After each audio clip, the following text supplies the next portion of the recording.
Hey, everybody, and welcome back to another episode of MOTIV8 UNPLUGGed. What's up? Today, it is just my great hubby and I, Marcus St. Julian. You and I. You gonna finish? Oh, no.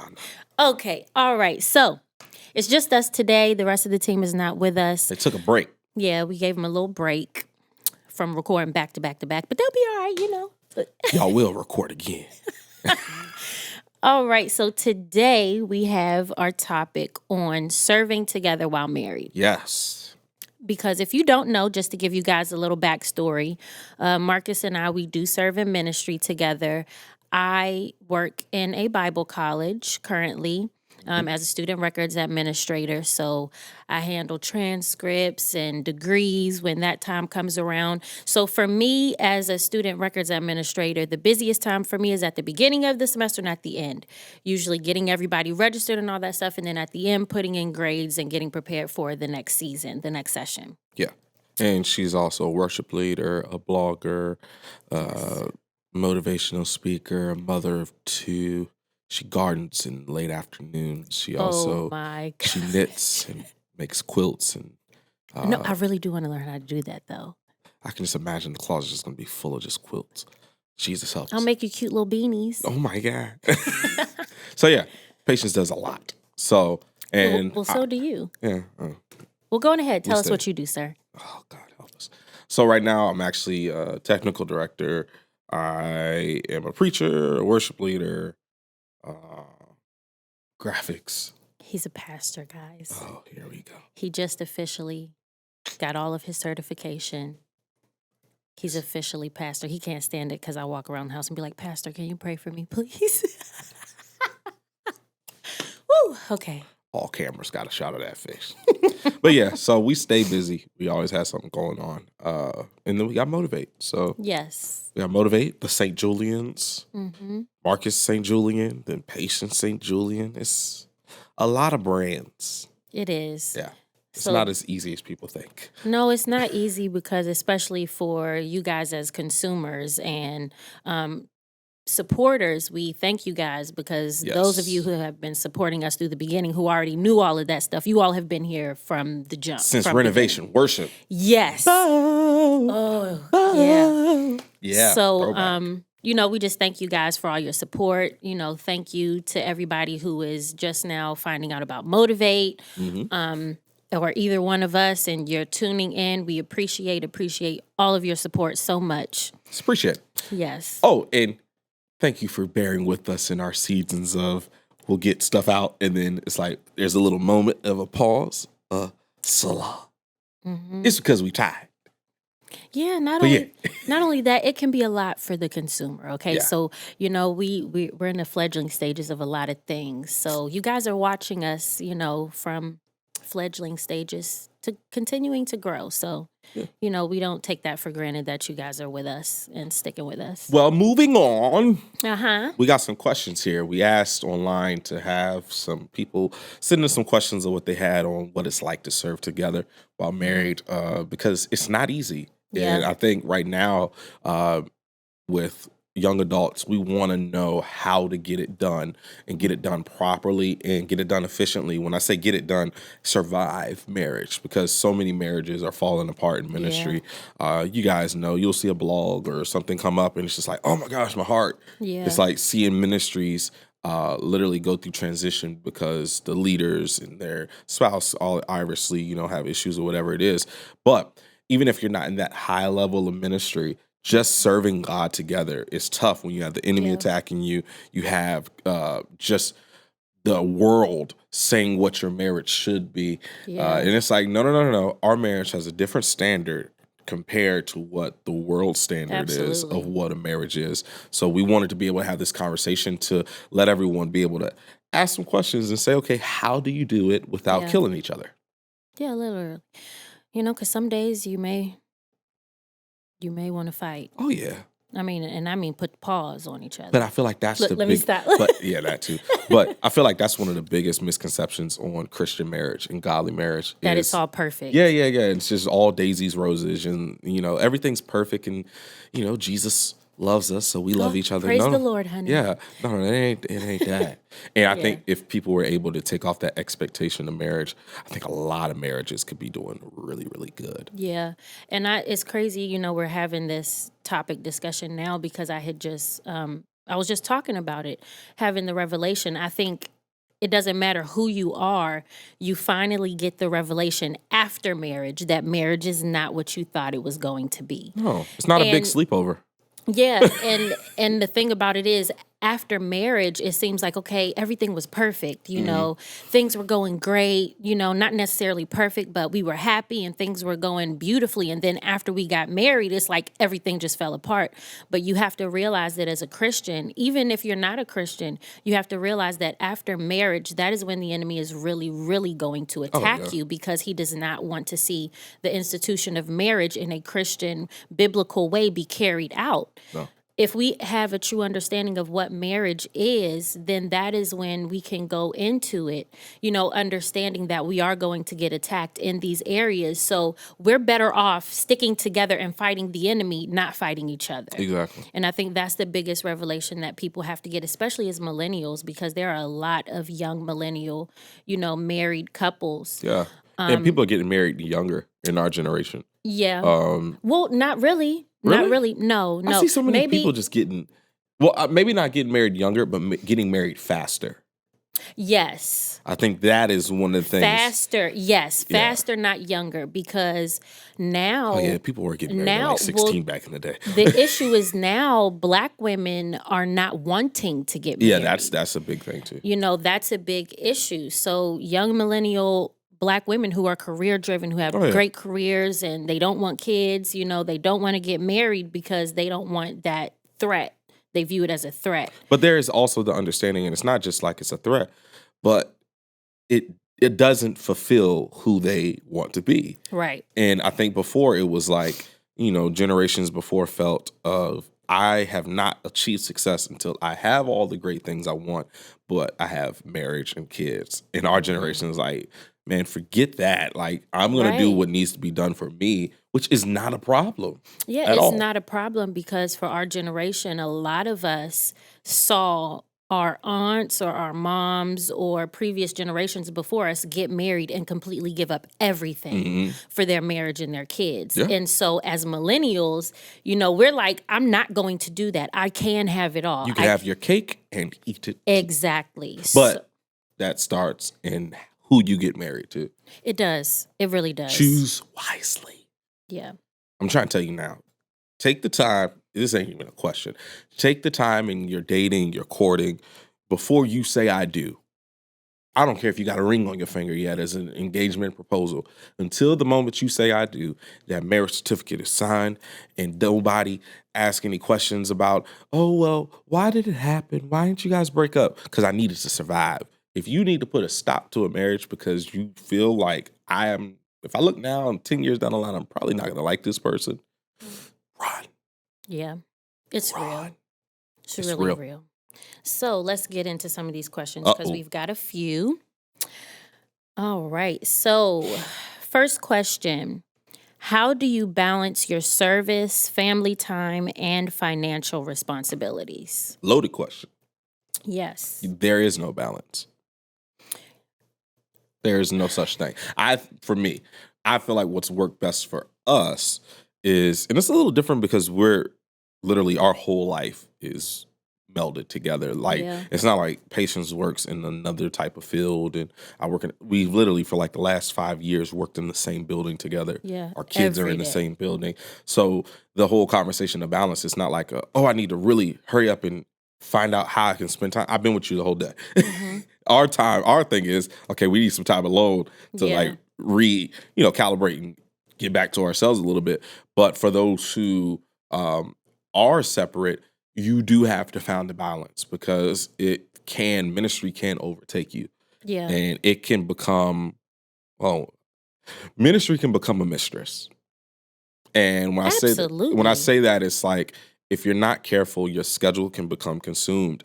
And for the person who's consumed by it, you will find as if that is fully okay to do because it's for God.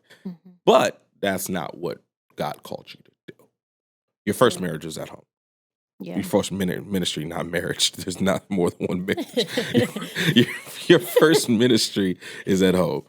Yeah. For me, it's not really a balance. I think it comes down to incorporating Mm-hmm. everything together. Yeah. So when you talk about service, as far as a Sunday service, what a Sunday looks like for us, the kids are with us all the way through sound check, all the Yeah. way through service. Ooh. Um, Oh, Lord. we're a lot of times the first ones here and the last ones to leave, and the kids are with us the entire time. Rehearsals, they're with us. So they are incorporated into our lifestyle, not negating if something comes down to it and it's like, I can't do this. I need to be with the kids. I need to be at home. As if you talk about balance, we do have a balance in that sort of way because the kids will come first. Oh, yeah. Where that is concerned. So, we have no problem saying we're not coming. Yeah. Yeah, that whole struggle that I feel like a lot of people dealt with in past generations of, I got to be here and to show them that I am all in. It's like, no. You'll know I'm all in based on how healthy my marriage and my family is. So I'll miss your event if it means spending time with my family. God bless. Yeah, so family time, it's all incorporated together because we're always together. In the mornings, we don't take it for granted. We enjoy getting ready in the morning. We're singing, dancing together, going over schoolwork together, what MJ's learned in kindergarten. So all of that happens together. And then financial responsibilities. That's fun. I mean, it is fun. We sort of handle that together. Yeah, so if there's something that I want to get that's like not a necessity, I will talk with him about it first. Like, babe, I was thinking about getting this, or what can I do this? She always gets it. You didn't let me finish. I was gonna say more than likely he always says yes. Even if I tell myself, okay, no, I'll wait, he'll still say, no, go ahead and do it. We'll figure something else out. So I think also with ministry and finances, here's a big misconception. When you are in ministry serving together, that you're going to be rolling in dough. Look at me. Lies. Look at me. Lies. If at some point you will, if you sustain, balance, create multiple streams of income, don't rely on the church to cover everything for you. There are some principles and things that you can do. But starting out, if you don't have any experience, but you want to jump into full-time ministry or serving together, you're going to get paid like you just started. And I think a lot of we know a lot of marriages fail majority of the time due to financial strain and stress. Yeah. Marriages can't get over the hump of how do we love each other while we ain't got it. Yeah, not only that, usually marriages, it's usually one person in the marriage who's saying, I'm going to give it all up to go full-time ministry. So that puts a lot of financial stress on one person. Yeah. And so that's where a lot of the discrepancy comes in. But for us, we didn't have that. And we had already had an understanding of, creating other streams of income. Oh, yeah. That's been from day one for us, though. Right. Creating other streams of income. And even if, times do get hard, we've got each other. And there isn't, we have other options. It's not like this is our end all be all. But we also don't live outside of our means. And I think in ministry, I think this whole perception of it's got to look good to be received well. And, I got to wear this for people to see that I'm doing well or that God is blessing me. You going to get this word and it's going to cut you while I wear this Target shirt. Look, hey, don't come for Target. I like Target. Oh, I was about to look, I love Target. But I'm not about to go spend money on a Gucci or a Balenciaga shirt. Right. Or something and feel as though that validates our ministry. Right. It's like, no, I'm going to give you what I can to be able to make sure that I'm giving you the best me as a minister, as a preacher. Yeah. Because I'm not stressed off of finances. Right. So I'm not going to spend outside of means. Yeah, especially living outside of your means. But for me, look, whatever I'm comfortable in. You're going to get. As long as I ain't up there, half naked, you're going to get Jesus. Yeah, I can't be my best self and allow God and the spirit of God within me to overtake me if I'm focused on my feet hurting because I got Yeah. on some heels I'm not comfortable in. We're not going to do it. So, No, it's just yeah. not. It's never been us. Yes. All right. So let's move on to the next question. How do you keep it consistent and not competitive? Oh, Do you want to answer that first? yeah, I got you. So keeping it consistent and not competitive. In the beginning of our marriage, though, we've met doing music, so Yeah. we had our own understanding of you have what you do, I have what I do, Mm. and we enhance each other. So when we first met, I was engineering while she was singing. And I couldn't engineer the session if I didn't have the singer. And she couldn't sing the song if she didn't have an engineer. So Right. that whole competition thing was never there. It wasn't like I got a one up. Now there is a spirit of, it's not competition, but it's like every time I see her do something and it's great, like it lights a fire in me that says, It's okay, inspiration. and There's there you go, inspiration. But competitiveness, it is just, it will ruin your marriage The most if you feel like competition that. we have, though, is when he's trying to beat me in Uno or ping pong. cooking. Listen, or Cooking, too. cooking. He will get this work, okay? I just want to let y'all know. So friendly competition, yes. Lies. But yeah, competition, I would say you're in this together. You are a team. Point blank period. There's no way around it. Mhm. If she wins, you win. If you win, she wins. If she looks crazy because you're trying to sabotage her in marriage or sabotage her in ministry, you look crazy. And people may not tell you this because, let's just be real, in ministry there's a lot of things that are just unsaid. But if people see you treating your wife wrong, or they see you treating your husband wrong, or he does something well, and you always have to find the negative in it and tell other people about it because you want to shine light on what you do, let's just put it like this: they're questioning you too. Yeah. I think that's what I touched on a little bit earlier when it comes to this question, as far as recognize who you're really in competition with. You're not in competition with your spouse. You're in No. competition with the enemy, and that's who your real enemy is. And so when you talk about competition, you look crazy. You really do. You really look crazy. Two flesh become one. Yep. If I am talking bad about my husband, or even if I feel some type of way in public or to other people, I will not. No. I am not. United front, bro. I'm not going to do that because I recognize what my marriage is, and what I'm upset about is going to pass. And not only that, here's the thing, and I want to get on this before we go to the next question. This is a big disclaimer to people in ministry together who serve together. Please be careful who you vent to. Yeah. When you're dealing with competitiveness, when you're dealing with strife, discord, what will end up happening is you will forgive your husband, but that member of the church, that coworker, that family member, they will always remember it, and they'll start treating the person or judging them differently, even though you guys have moved on and marriage is straight for you. But you don't want to cause a hole for the enemy to walk into and just cause just chaos in your marriage. Yeah. So it's not saying don't talk about it, but be very mindful and discern. You know when people are just fishing for information. Yeah. Find your circle, find your tribe, and literally dwell there. And if God decides to pour more people in there or pull people away, be comfortable with that, because he knows who's destined to be in the season of your life to help you out. Yeah, and I think that's more so important when it comes to leadership positions, especially for women who are in relationship or married to pastors or ministers, because it can get very lonely. Because I can't go to my cousin or my sister or just another sister in the ministry about issues that my husband and I are having.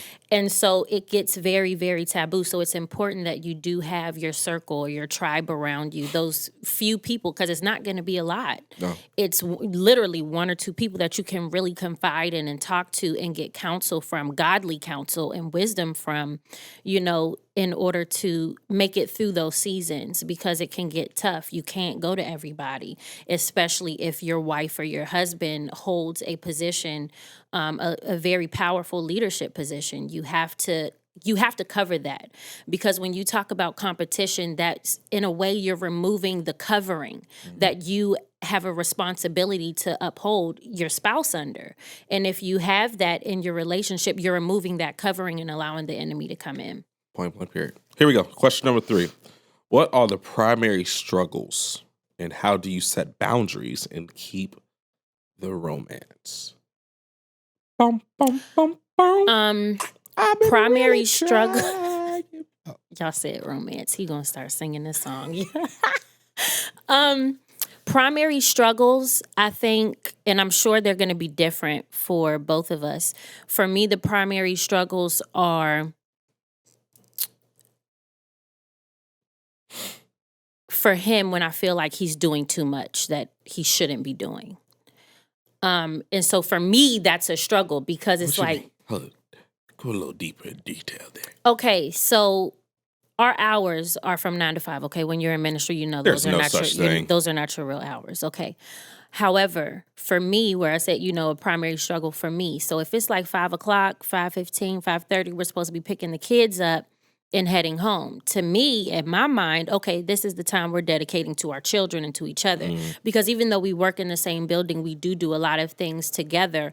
Oftentimes, I'm upstairs in my office all day, and he's downstairs in his office or in the sanctuary or somewhere else. So we really don't get to converse or talk. So at 5 o'clock, 5:30, I'm ready to shut down and spend time with family. And he's like, okay, can you take the kids home? I'll come home later because I'm going to do this. And I'm like, can't you do that tomorrow during the regular hours? Like, so that is and now that I explained it, he's probably like, yeah, I can see. Because I'm like, bruh, okay, you can do that tomorrow during this time slot. Or, so that's a primary struggle for me. A lot of times keeping the romance alive, if he senses that from me, he'll end up, like yesterday, he went into Kohl's and then just came back out with this hat, my mama bear hat. So he does stuff like that. And I like that, so he does small things. I know he's very big on words of affirmation, one of his love languages, so which is not one of my Hers is primary. quality time. Exactly. So you see why that's a primary struggle. So for me, I have to intentionally, say, I'm proud of you, or you're doing a great job, or keep doing what you're doing. That was really good. So that's something that I'll do, to try to keep the romance alive, because the more that I do that, the more he brings out little gifts and stuff when he goes out to the store. Jesus wept. So yeah, primary struggle for me. It's not that many. Can't think of anything really. I mean, Nothing? I'm low maintenance. I really am. Yeah. So like, Yeah.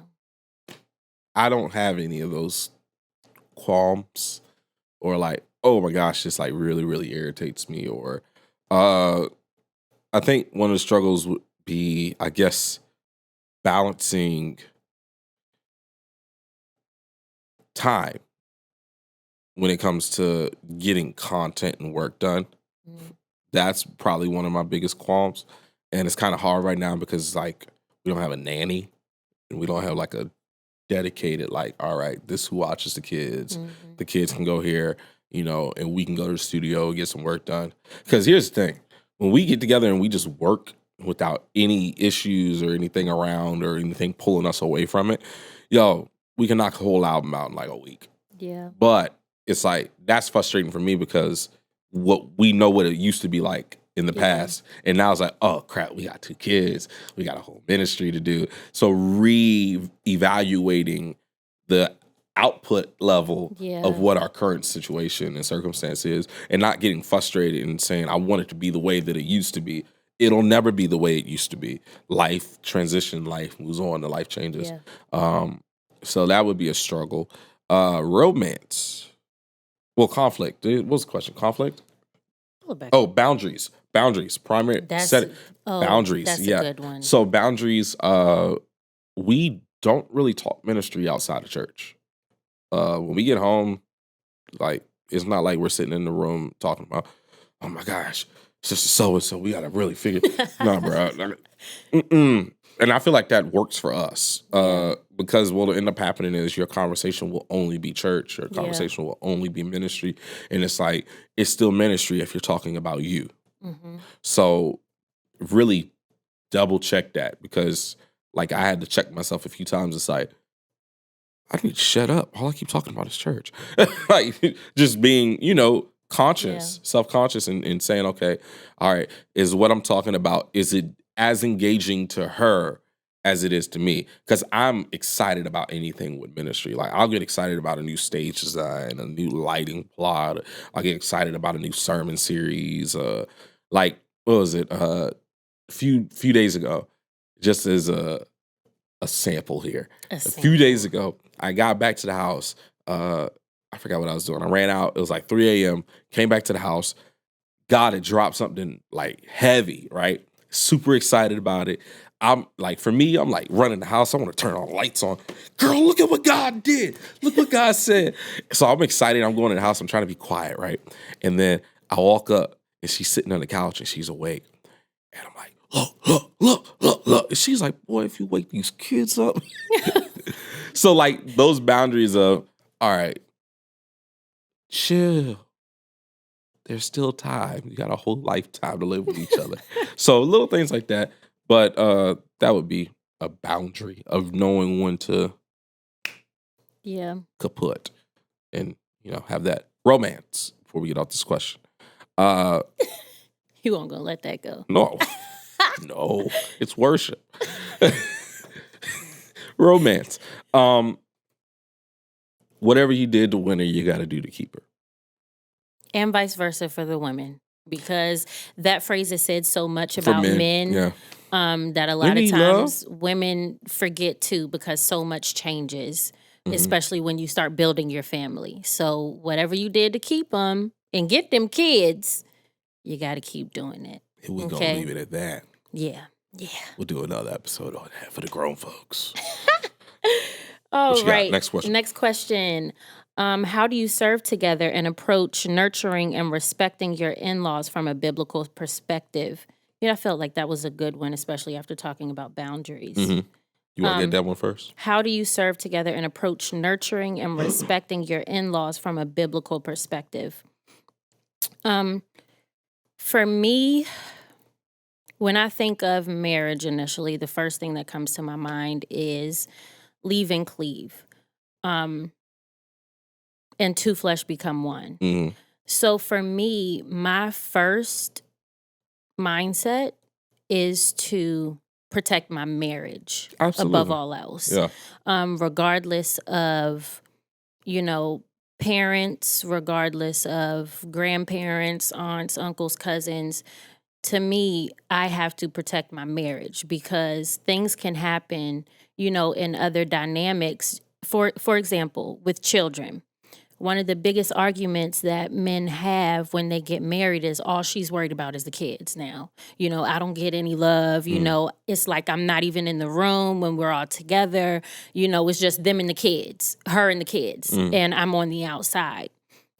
So for me, you have to nurture that. Those kids are going to grow up. Those kids are going to move out of your house. And guess who you're stuck with? Your spouse. Unless you nurture that. So when it comes to nurturing, my first mindset is to nurture my marriage. Yeah. So not negating the fact that, yes, you have to respect, parents, you have to respect in-laws, understanding that my respect level comes from who birthed my spouse. My respect level comes from who raised him and who loved him first. Yeah. So out of that respect, I respect you. Yeah. And I love you for that, But my main priority if there's anything that threatens that you are doing, that's any other family member or in-law is doing that threatens my marriage and how I interact in my marriage with my husband, I have to put a pause to it and I have to address that. Well, I mean, how you feel personally is like, oh my gosh, that's my mom or that's my dad or that's my sister. But like she said, at the end of the day, leave and cleave. And when I say cleave, when you have the moment of leaving, you're literally leaving everything that you had, not saying that you're stepping away from it fully and you're cutting it off, but I got to leave that to be able to cleave to what's now new and what's now being birthed. And then based off of that, I'll see where you fit now in this new cleaving moment. Because the whole conversation of, oh, you're my mom and you're my dad, you have a certain level of authority when it comes to saying, you can't, you won't, you never will. Now it's no, I'm responsible to her as well as she's responsible to me. So, yes, you do have influence. Yes, you do have a space to be able to speak into it and say, well, I think you shouldn't. But the conversation of you have to or you never, like, no, that's out the window. And I feel like that's a big issue in a lot of marriages in ministry where you hear about it all the time. It's like the mother-in-law, the father-in-law, and it's just like the marriage is on rocks because of that. And I think with us, we always had this understanding of, no, it's us until the death of us. And I won't allow this to be strained to allow something else or someone else to feel comfortable. Because it's like our happiness and our sustainability of as a marriage, it's not going to make everyone happy and it's not going to make everyone comfortable. Yeah. And having to be okay with that and saying, you know what? I love you, but this has to work.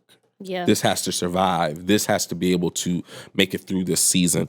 So, like you said, there is a respect level, but at the end of the day, when I get to glory, he gonna be like, what did you do with your time with your... And I think when you talk about nurturing and respecting in-laws, a part of that nurturing is two-sided. Oh, yeah. Because as much as I'm responsible for nurturing, you're also responsible for nurturing. So a part of that nurturing comes in that influence. If I'm coming to you with an issue regarding my marriage or my children as a parent, you know, or a grandparent, nurturing comes in to say, okay, I feel this way about it. I feel like you should do this. This is my suggestion. This is what I believe you should do.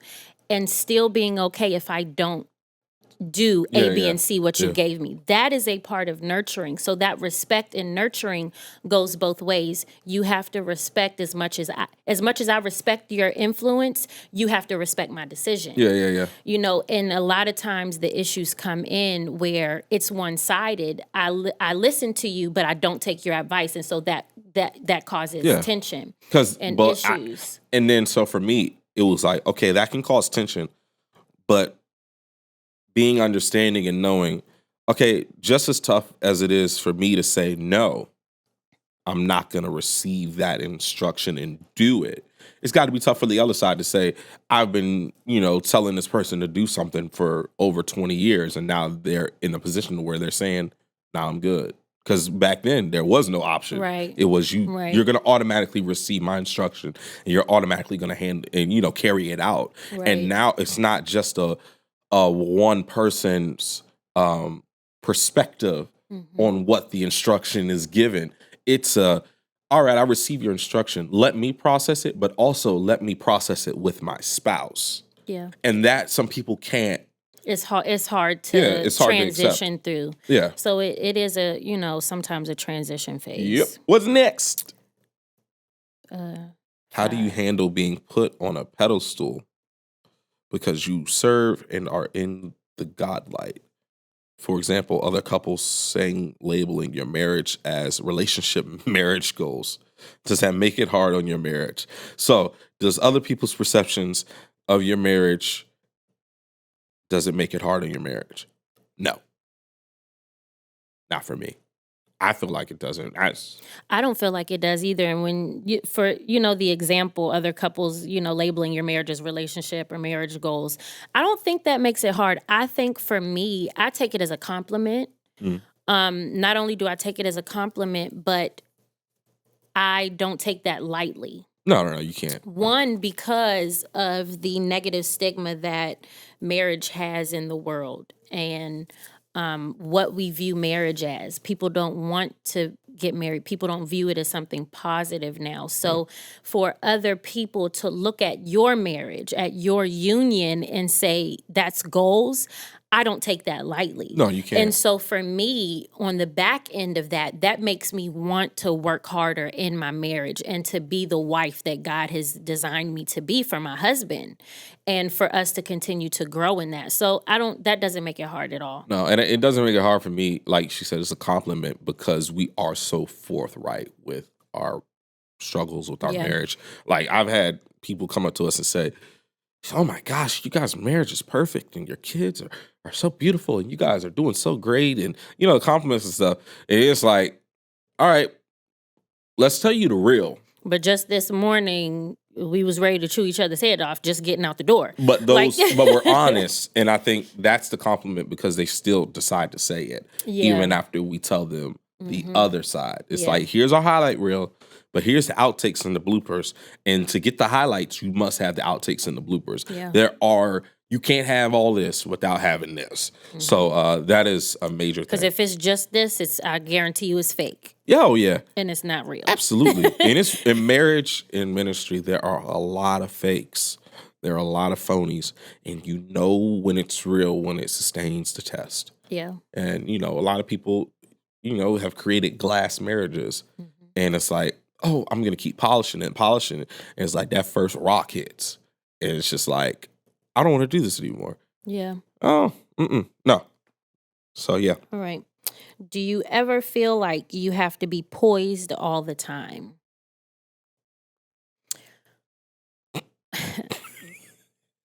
For me, the pressure is there. I have recently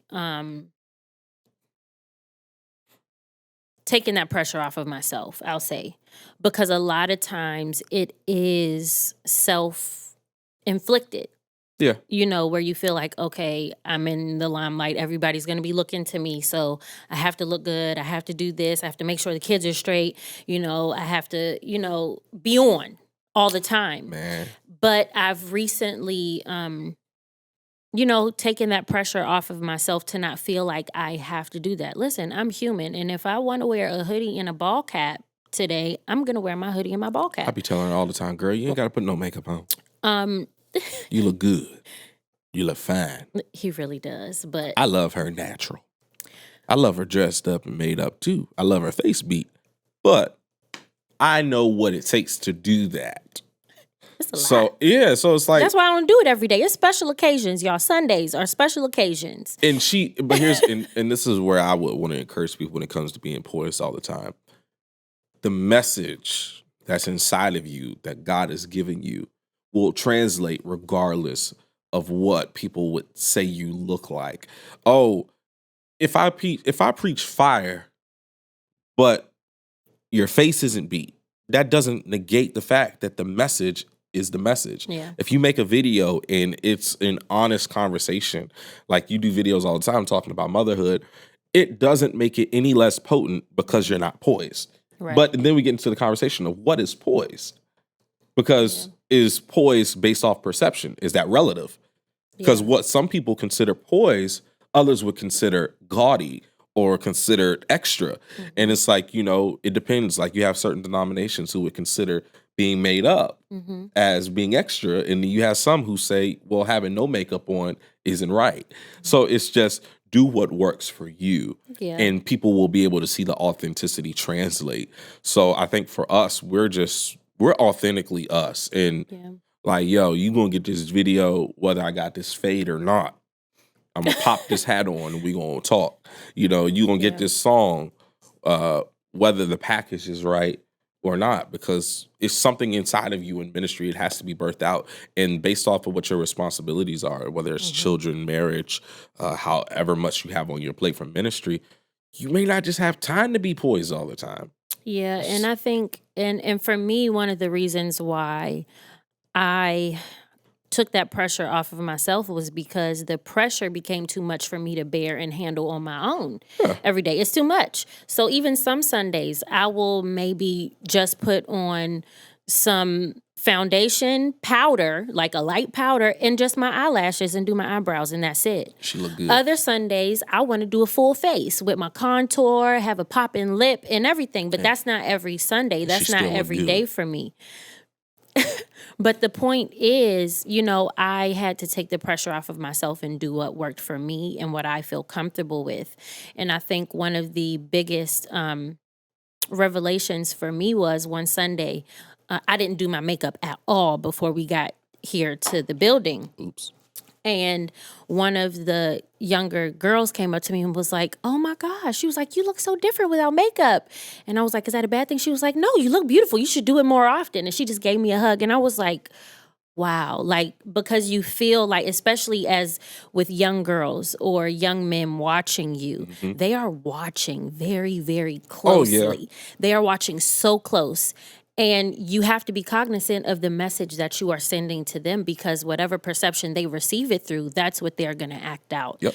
And so that was one of the pivotal moments for me where it was like, okay, I don't got to do this every day. Like, I don't have to feel like I have to be on every day for people who are not even expecting it, or who are wanting it or desiring that. And some people, here's the thing, nobody really cares. Yeah. I mean, if we're just being real, it's like no one really notices it until you put a spotlight on it. Mm-hmm. It's just preach the gospel, and all the other stuff is cool. But in a society now where everybody is contouring and everybody's face is beat and baby, you look like Squidward, and everybody's outfit is on point all the time.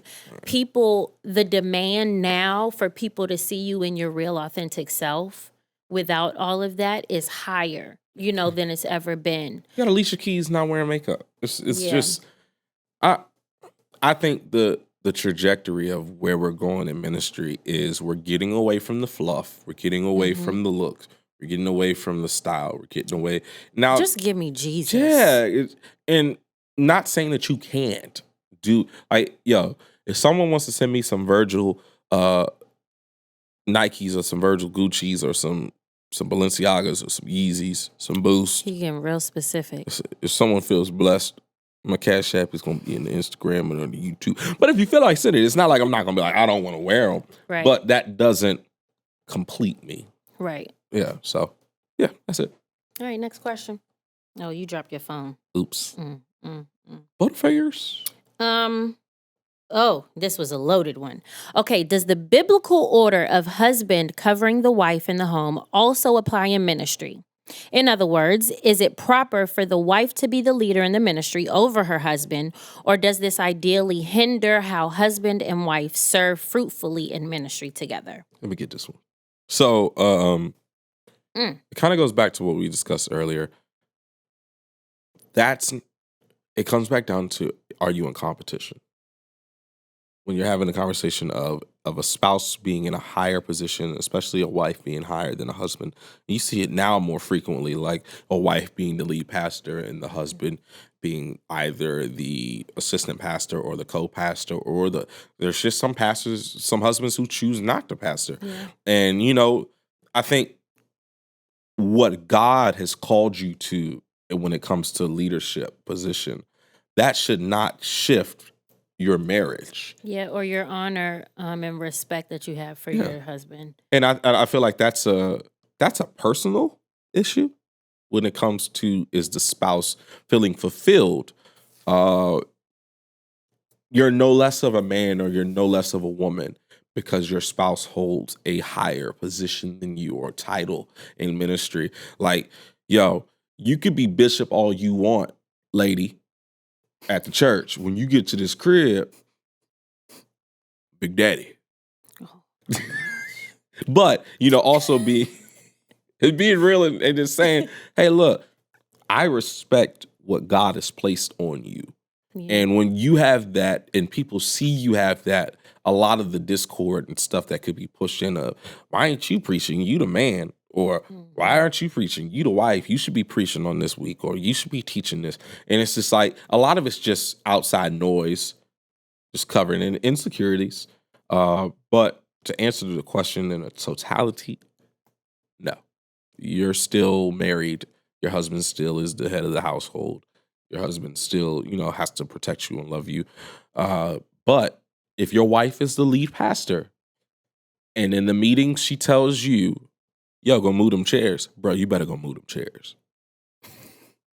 I don't think she would say it like that, but I mean, she wouldn't say but if she's in that position and she's been graced to be in that, respect it. Yeah, I think, and you have this conversation more, I guess, because you have so many ministers that are women now, and pastors, like lead pastors of full churches now. I love it. So I think it comes down to a lot of times the man and how secure he is, in his manhood, because even if she does everything right at home, if his manhood is hurt, challenged, broken, it's going to be an issue. Yeah. Regardless, it's going to be a problem. She could do everything perfectly. And then on the flip side, as a woman, this type of question goes the same way for me as when the woman in the household makes more money than the man, even if you're in corporate and you have issues with that because the woman starts talking down to the husband or demeaning the husband like, oh, well, I make more money than you, so what you want doesn't even matter. That should never be a factor just because money is involved or a title or a position is involved. If you strip everything away from us, at the end of the day, the man is the head of the household. That's how God intended it to be. That ain't feelings, that's word. So you have to, from a biblical standpoint, as a woman, as a husband, wear your position in authority. Operate in that and don't abuse it. Don't abuse it. Let's stay on that. Don't abuse it because you can have the authority, but the authority only is effective when you love her like Christ loved the church. Right. When you take it as I'm the man, do as I say. If you don't do it, if you don't agree with it, you're out of order. It's like, no. Bro, you may be making some dumb suggestions. Right. Like, yo, I said, let's go buy a Corvette. And I'm the husband. I'm the head of the house. You gonna do that? No, bro. You don't have the money for that. Your wife is giving you a real suggestion. She's telling you we got bills to pay. Like, don't abuse a godly mandate that has been placed on your marriage. It's not used as a weapon. Right. It's used to love. So I feel like that is a big problem. And these type of topics are so taboo in marriage because today, when you say submission, oh my gosh, the feminists are going to come out.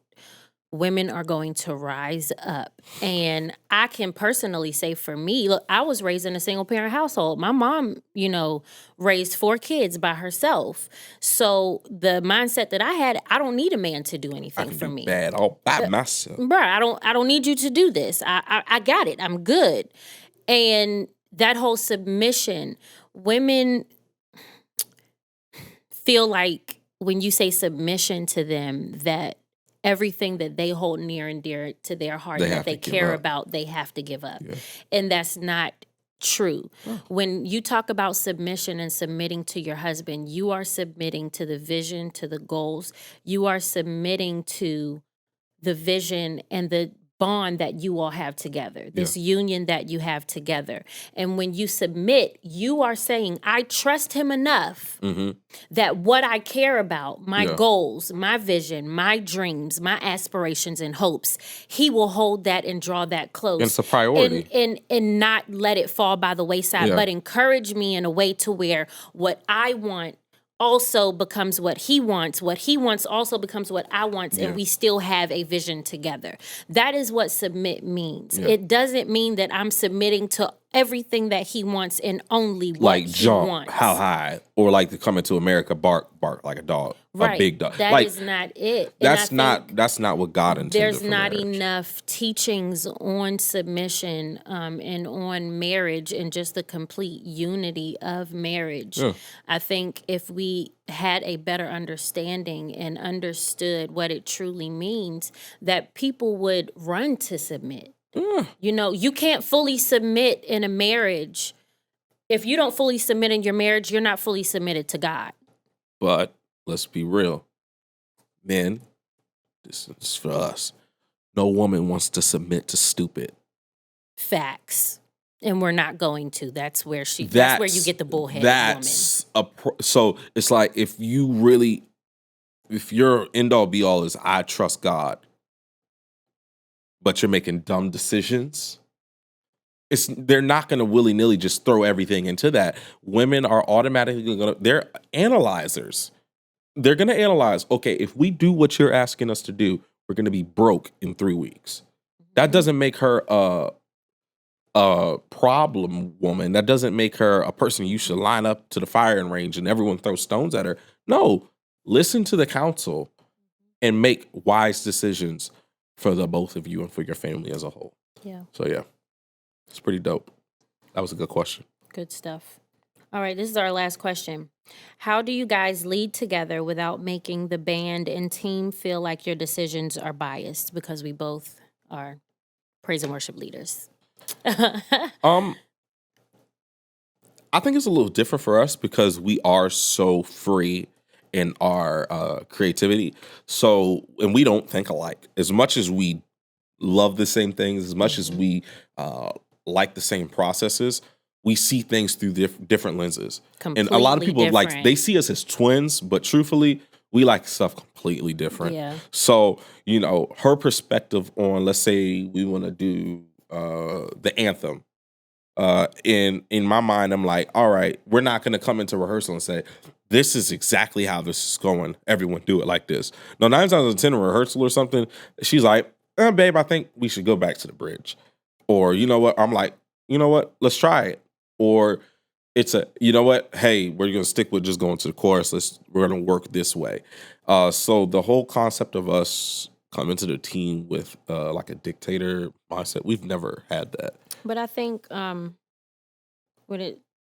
making the team feel comfortable, I think that was one of my main goals with coming into the ministry together, because my main goals was to make it feel like, okay, this is not just Marcus and I running the show. We want your input. We want your ideas.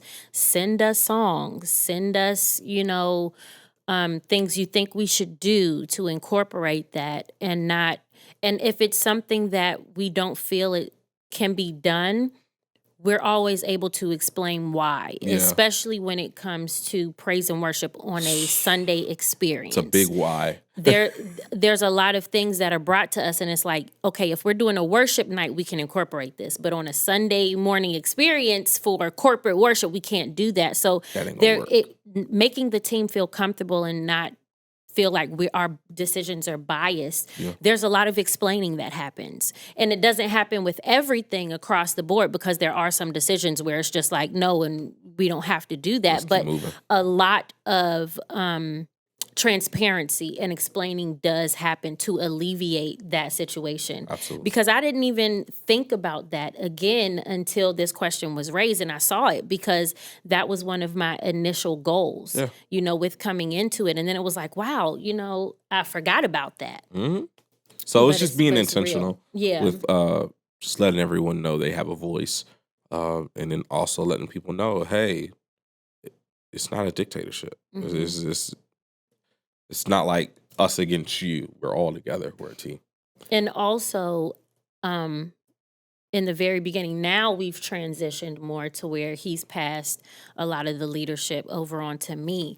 But in the beginning, like I said, we see things completely differently, especially when it comes to praise and worship and music and stuff. We see things completely differently. So he's like, okay, we're going to do this or sing this part. And I'm like, babe, that's not going to work. Like, that's not going to work. She needs to do this. And a lot of times, if he says, no, this is what it's going to be, I got to shut up and be like, all right, cool, we're going to roll with it. And so that, I think, added to another level of the team feeling like, okay, well, it's not just them two. Like, she has to, submit to the leadership also. Because there have been many times where, I've had to do that and I'll be sitting there like, this is not going to work. Like, it's not, I don't want to. And then if it doesn't work, trust, she be looking at me like, and you just got to take the L. I don't say I told you so anymore, but I will say, I just want you to believe me the first time, bruh. Like, And on that note, I will. God is still working on me, y'all. He's still working Petty on me. Patty. But I'm just saying, my ear be on point. Help us, Jesus. But so we made it through all these questions. We hope you guys got some insight, some inspiration, better understanding of who we are. But if you want to see something like this again, keep submitting some questions. We'd love to do this again, and because we want to see marriages thrive and survive and bloom. Yes. Because a lot of marriages, your marriage doesn't have to be boring. Your marriage doesn't have to be stagnant in ministry. Your marriage doesn't have to have limitations. If you want to take your wife out and go dancing at the club and you want to just have some great time together, don't worry about what the members going to think. Go enjoy your wife. Enjoy your husband. Yeah. We're going to get blasted by all the teenagers. He's the whoa. And also, if you are currently married in ministry, reach out to us. Let us know. We would love to continue these discussions, but have guests on the podcast so we can all sit down and talk together, just vibe, have good conversation, hang out. So definitely let us know. Reach out to us, guys. And if you have not yet, hit that subscribe button at the bottom and make sure that you're subscribed to our YouTube channel. If you are listening and you can't see the subscribe button, head on over to YouTube, type in MOTIV8 UNPLUGGED, and it'll come right on up. You make sure you hit subscribe. You'll know exactly when our videos come out. It's always a better experience to watch the podcast if you have a chance. So we thank you guys for watching. Have a blessed time, blessed week, blessed year, blessed life, and stay married in Jesus' name. All right, y'all. Peace. Bye.